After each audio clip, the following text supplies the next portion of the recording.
This is Hidden Killers Week in Review. A look back at the most prolific stories of the week. This is the Hidden Killers podcast with Tony Brueski. Featuring former FBI Special Agent and Chief of the Counterintelligence Behavioral Analysis Program, Robin Dreeke. Alec Murdaugh on the road to a new trial. Wait, what's this? The judge said no.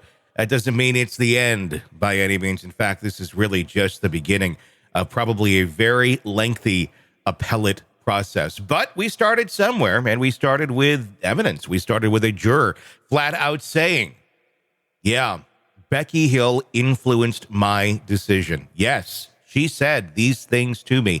And yes, it did affect the outcome of what I voted for in the guilt of Alec Murdaugh. But Judge Toll still said, nope, not enough. Here to discuss, Robin Dreeke, retired FBI special agent. Robin, were you surprised that this is how it all played out the other day in court?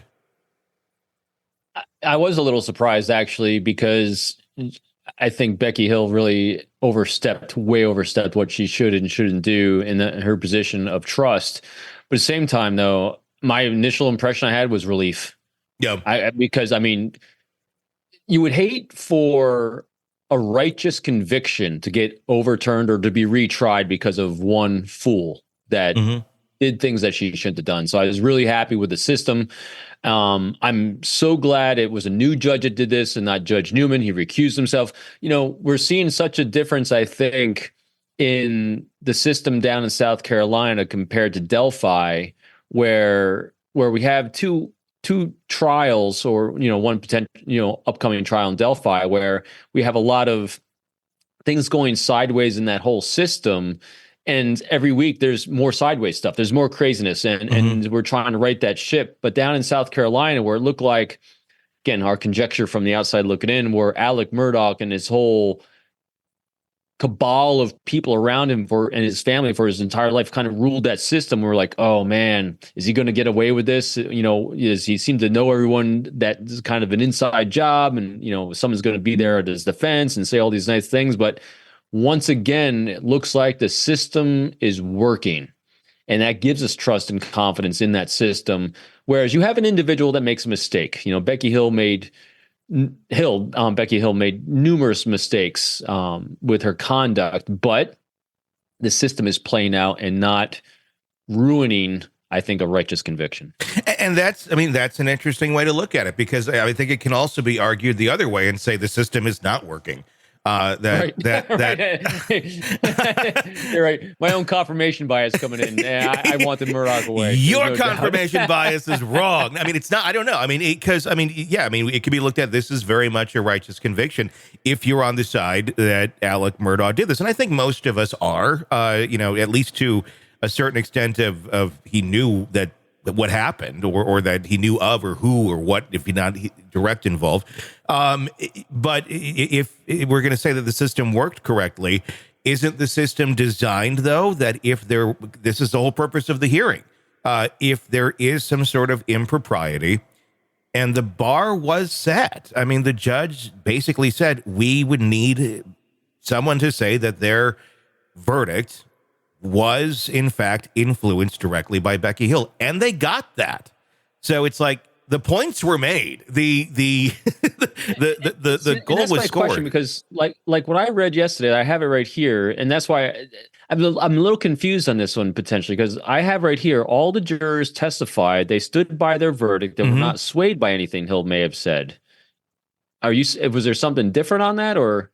Well, the fact, one of the jurors in there flat out said no. It was juror Z is the one who flat out said that my decision was influenced by Becky Hill, and yes, Becky Hill did say these things to me. All the other jurors went along with the rest of the path, saying no, this was our verdict.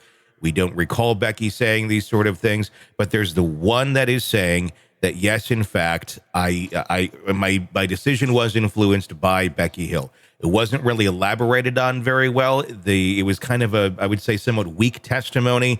At one point, they were even asked, "Are you?" It was something to the effect of, "Did she say anything else other than, watch out or keep an eye on his Right.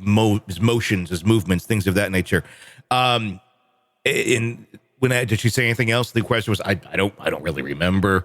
It was simply the facts that were stated was that, yes, this influenced. I felt pressure from the other jurors, and I felt pressure from Becky Hill. Becky Hill almost painting it that he was already guilty. So Right. She did at the end of this, or at the end of the actual trial, when they ask, is this your verdict? She confirmed, yes, this is my verdict. So to be able to go back and change that now, I guess, does put into question the rules and the law. And I mean, if we're going to be able to do this right now and say that I was influenced or my decision would have been changed, I mean, you'd almost have to go back to every trial and go to every juror and say, hey, is your opinion still the same now? Or were you influenced? I mean, then you could almost reverse any trial if we're going to go down that road. Right. So I don't know. It's a weird, sticky gray area that's really hard to get a grasp on what is right and what is wrong here. Very true. And from what I've read and what I'm taking away from this is that she wouldn't have changed her decision in the verdict that she came up with. But yes, Becky Hill changed her thought process and how she engaged. And the way you laid it out there, I thought was really, really relevant too, Tony. And that is the jurors were pressuring her, or Becky Hill was pressuring her. What popped in my mind as you're saying that is, yes, when you're a jury of 12, you're communicating with each other. You're collaborating to come. And so, there's going to be a lot of pressure. You're going to have dominant personalities. You're going to have non-dominant personalities. So my conjecture potentially is that the way the judge looked at Becky Hill in this case was that she wasn't any more of an influence than another juror might have been in the same situation. In other words, Becky Hill broke that, what do they call it? The fourth dimension, whatever. Yeah, like the fourth wall. Yeah, the fourth. She broke that fourth wall that shouldn't have been broken between her and the jurors, and made herself, as another juror, as a communication type person. Yeah. But at the bottom line, I think, was that the juror themselves said they did not change their verdict because of it. They changed their behavior or their thought process because of her.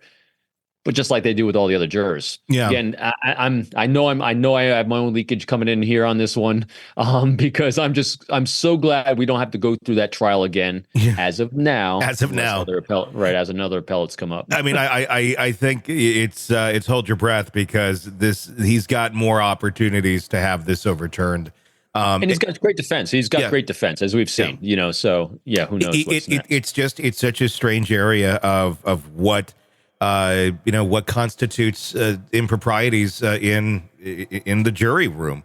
If we're going to say that feeling pressure from other jurors or feeling pressure that's going to influence your decision, that's what deliberations are. That's the whole point. I mean, to be like, there's pressure, I'm a snowflake, I can't handle the pressure. Like, that's life. That's the process. I've been on juries. Yeah, I've been a jurist, on big cases, and doing my civic duty, and there is pressure in there. Yeah. There's people that want to go home. There's people who don't want to stay out here for 3 more days. I mean, there are pressures on them. There's no doubt. External pressures, internal pressures. Yeah, that's why there's 12. That's why. Yeah, and what is wrong with we seem to be in a place in our world where.